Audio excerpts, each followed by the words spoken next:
Hi, I'm Betty. Thank you for joining me for the third in our series of an adult-sized look at the book of Jonah. Today we're going to be talking about experiencing anger from others, how that impacts us, and some things that we can do about it. We're also going to take a look at acknowledging, recognizing that even Christians can have severe problems with anger. Hi, I'm Betty. Thank you for joining me today for an adult-sized version of the book of Jonah. This is the third and final installment on this series on Jonah. We've been talking about Jonah's reaction to God wanting him to go to Nineveh and teach the people, to warn them that in 40 days God was going to destroy them. Jonah went exactly the opposite direction and was running away from the Lord. God caused a storm to come. The people threw him overboard because he told them it's my fault.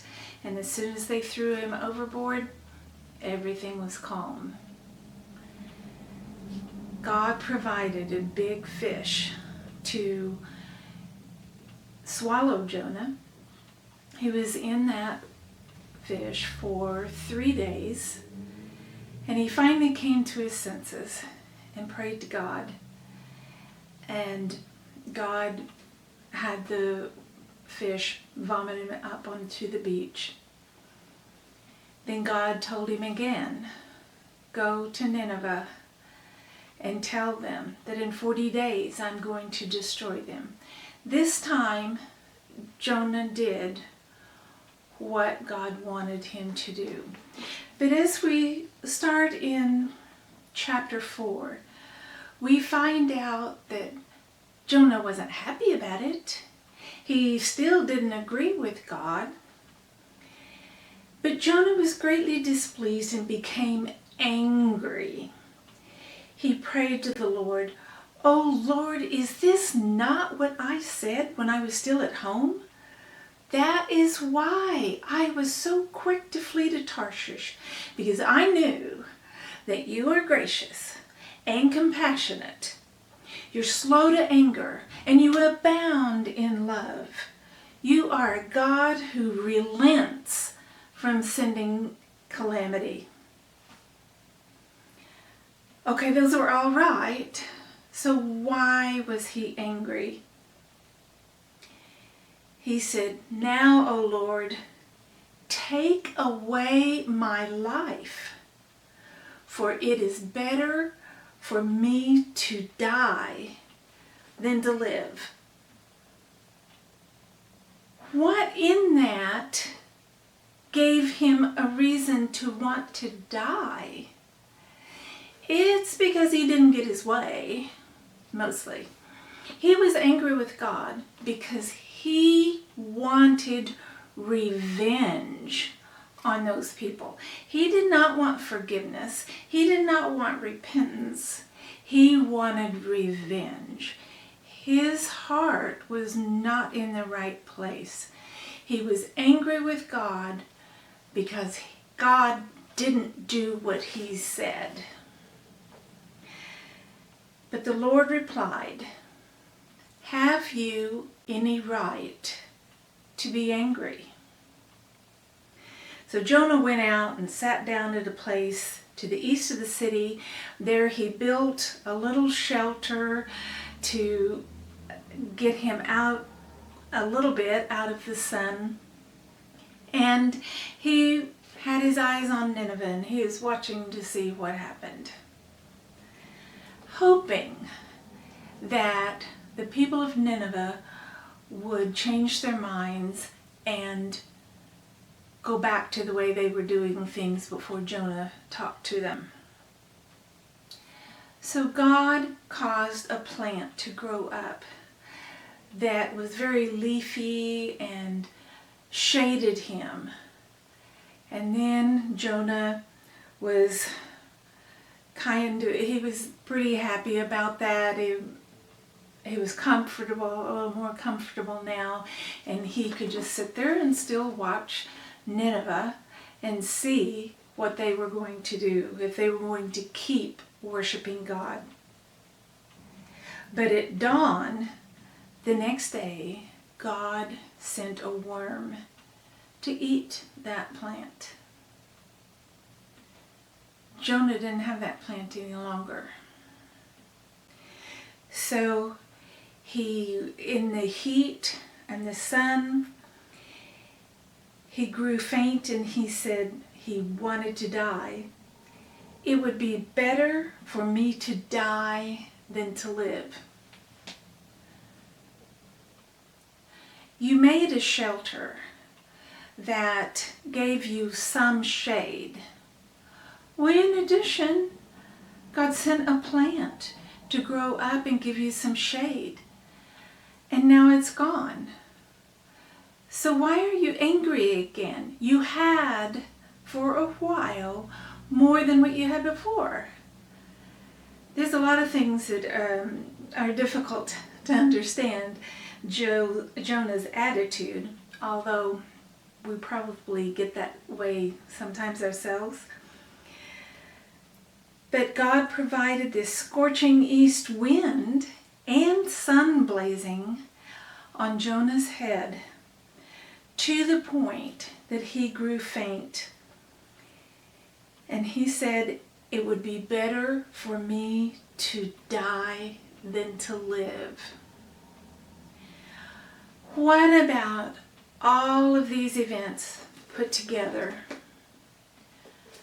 made the breath that God gave him worthless, invaluable? He didn't want it anymore. What in there was so bad? There were a lot of good things. Jonah could have just done what God told him to do at the beginning, and he would not have had all of this turmoil and anger boiling over in him. There's no reason for it. He wanted revenge. He wanted vengeance. He wanted it for him, even though vengeance is mine, says the Lord. But God said to Jonah, do you have a right to be angry about the vine? I do, he said. I am angry enough to die. Anger can get so far out of control that death seems to be the only solution, whether it's death of someone else or your own death. The solution to his anger was to not have to face anything about life. But God said, you have been concerned about this vine, though you did not tend it or make it grow. It sprang up overnight and died overnight. But Nineveh has more than 120,000 people who cannot tell their right hand from their left, and many cattle as well. Should I not be concerned about this great city? I don't get Jonah. I am thrilled that God is concerned about this one person. And he's concerned about you. And he's concerned about our families. And he's concerned about our neighbors. He's concerned about the whole world. I'm not jealous. I'm not wanting my way. Well, I do want my way sometimes, but it's a joyful thing. I don't care if someone is saved into heaven that I don't understand why God would take them. It's hard, a person becomes a Christian and their sins are forgiven.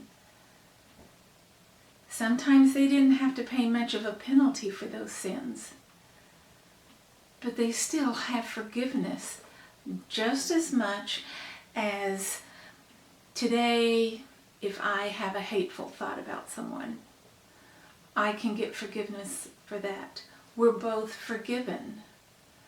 So I don't get Jonah's attitude very well, but I have seen many people be angry in a sinful manner. Anger is just an emotion, like happiness and love and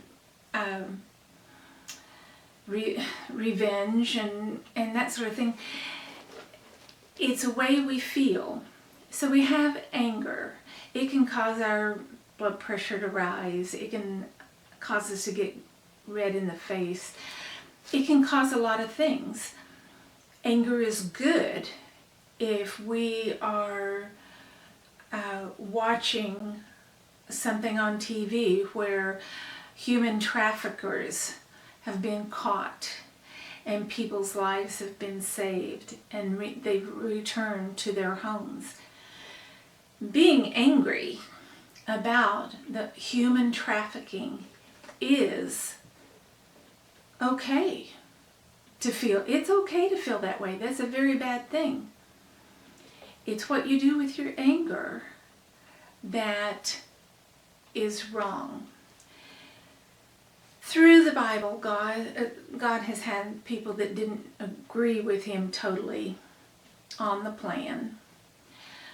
But none of them, perhaps some of them, I shouldn't say none, went to the extent that Jonah did. That he was angry with God for what God wanted to do, to the point that he went away and wouldn't do it. Then after he did it, he was angry because God got his way. God wanted to forgive Nineveh. That was the plan all along, as we've talked about before. Forgiveness was the plan when God created man and woman. That was already in the plan before he created them, because he gives us choice. So he knows that we are not always going to do the right thing. Forgiveness was what God wanted for Nineveh.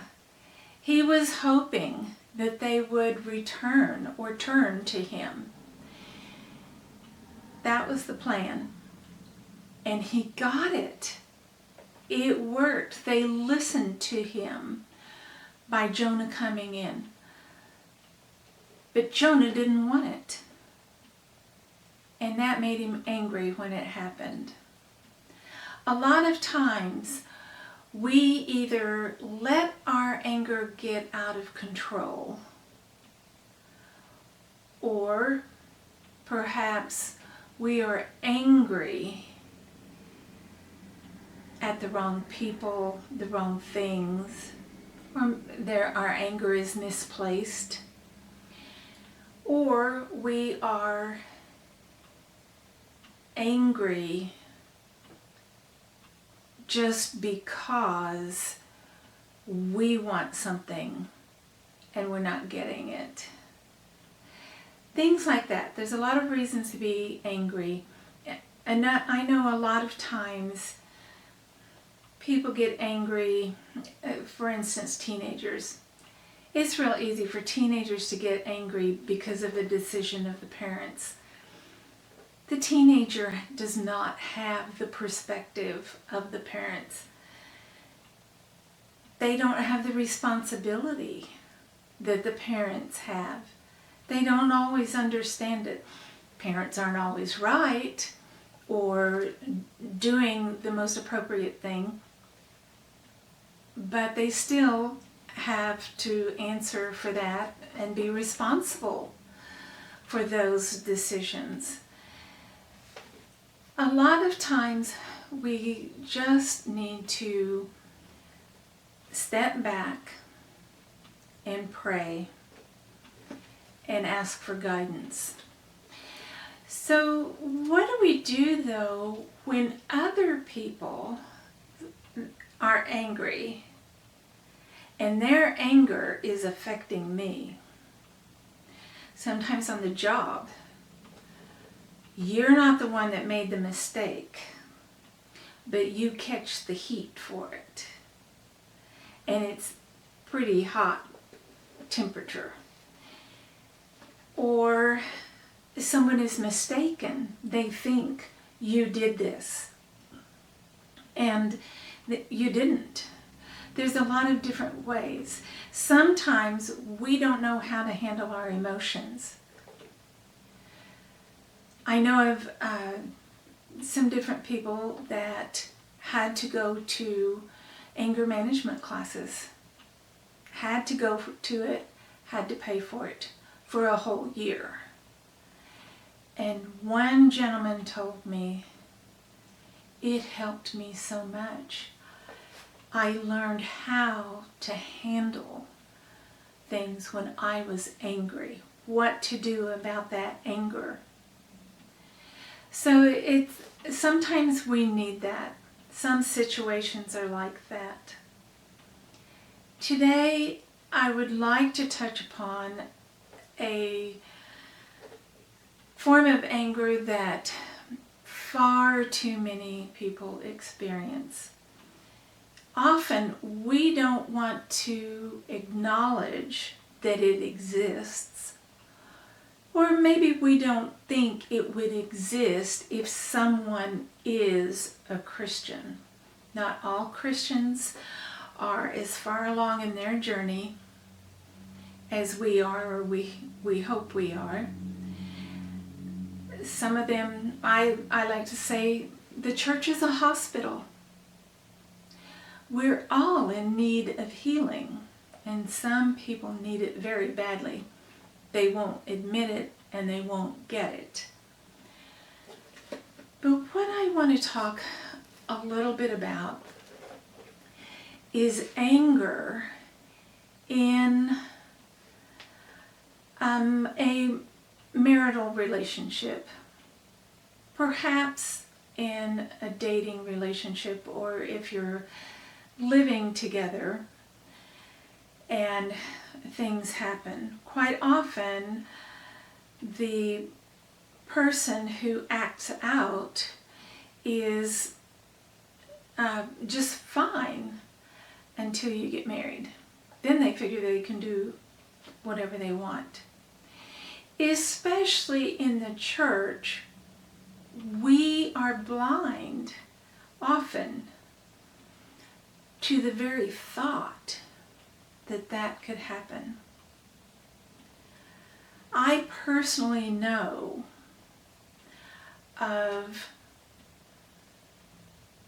3 women that were verbally and physically abused. They and their husbands were Christians. One of them was told, if you tell anyone at church or anywhere else about this, I'm going to kill you. They had a son. She had to stay alive for that son and did not know any way to get out of it. I'm not going to judge whether there was a way, especially that many years ago. But that was how bad it was. They would go to church on Sunday morning, and that gentleman, he was a gentleman at church. He was pleasant, appeared to be loving, but that's not how he was at home. He even got to the point where he threatened to kill her and their son. The situation was resolved in a peaceful manner, but I know of women who have said something about the way their husband treated them and would hit them or scream at them, and other people said, "Oh, he's so nice." Or men are less likely to report that kind of treatment. Women, they'll slap and hit and do all those things, and that man doesn't fight back. He's not going to do that because he'll go to jail. They'll believe her. So men don't report that very often, but I have known men who had that happen to them. That person's anger is way out of control when they are doing those things to an innocent party. They blow things out of perspective. They don't care. They think they're 100% right, and they're just going to keep on until they've vented out enough anger. We in the church need to be more supportive for these kinds of situations. We need to have access or information to be able to give to someone who's experiencing this kind of anger. Maybe you can open a door by saying something like, "It seems to me that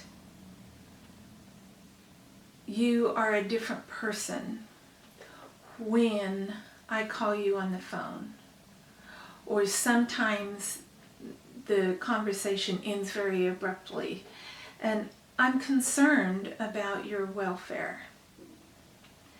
Sometimes, I had an aunt that worked in a temporary shelter for women, and she said that on average, a woman in those situations left her husband 3 times before it stuck with her that she was not going back. So sometimes we just need to open that door a little bit for them to realize, I don't have to be treated like this, and there is something that I can do. There's a lot of things that prayer is very helpful with. I know we often don't see God listening to us. We don't know that He's answering us. Read in the Psalms. A lot of David's Psalms, he's praying because his enemy is all around him. And he's saying, "Where are you?"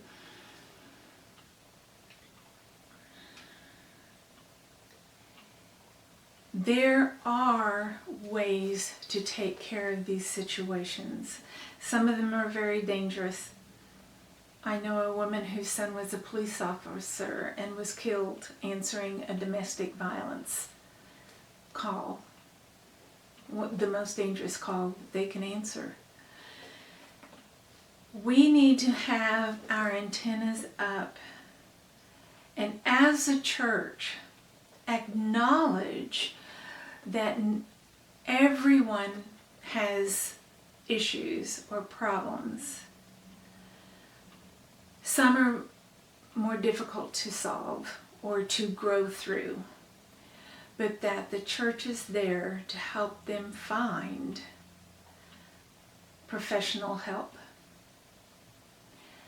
Just knowing that there's someone who may be trained in that, at least to getting them to the different areas.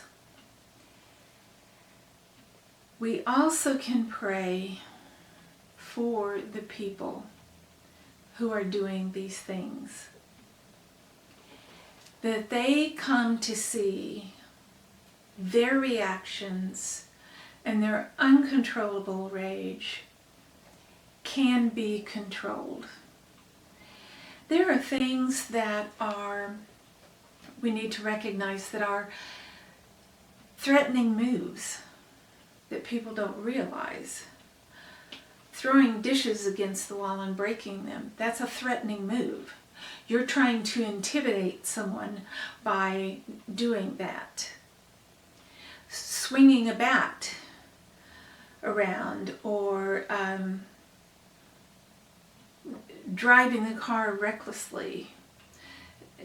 A lot of different things are threatening actions. If you are at that stage, recognize that. Or if you are the victim of someone in that stage, you need to recognize that and seek help. We need to pray for you too. All of us need to do that. And we need to not have any judgment on that. Those are the things, it breaks my heart when such an institution as the institution of marriage becomes a nightmare for someone. A physical, emotional, verbal nightmare for someone in a marriage. It's heartbreaking. We need to realize that there are things that can be done. We don't know everyone that needs help in this manner, but we can pray. We can pray for the people around us, our relatives, our co-workers. Pray that this sin is dealt with in one way or another, hopefully the most peaceful and productive way. It's very important. We need to not be judgmental. Yes, Christians can have this sin. I would like to take a moment just to take a look at a chapter in the book of Psalms. Psalms is such a big it's the longest book in the Bible. And it's also in the middle of the Bible. When you've got this and you put your thumbnail in the middle and open it, you've opened to the book of Psalms. So I'm not going to do a full study on the whole book of Psalms. The Psalms have a lot of different themes. Of course, the ongoing theme, prevalent theme, is praising God. But in Psalm 13, this is a Psalm of David, so you can imagine when he's talking about his enemy, he's talking about possibly, I'm not sure about the dating of this particular one or what it was intended to talk about, but you can imagine Saul's army enclosing around him. As some encouragement and some uplifting to those of us who would like to be of service in prayer and perhaps in action to those who suffer from outside hate and anger coming into them. as well as those who are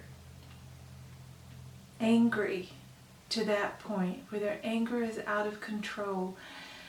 We want to keep all of you in our prayers.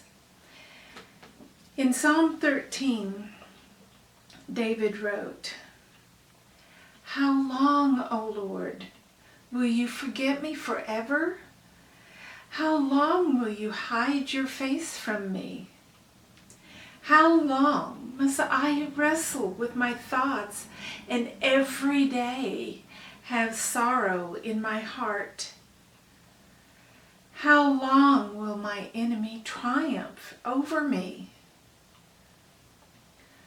Look on me and answer, O Lord my God. Give light to my eyes, or I will sleep in death. My enemy will say, I have overcome him, and my foes will rejoice when I fail. But I trust in your unfailing love.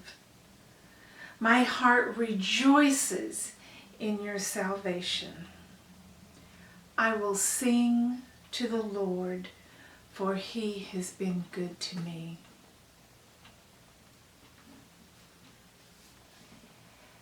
Anger can be a powerful thing, a powerful positive emotion.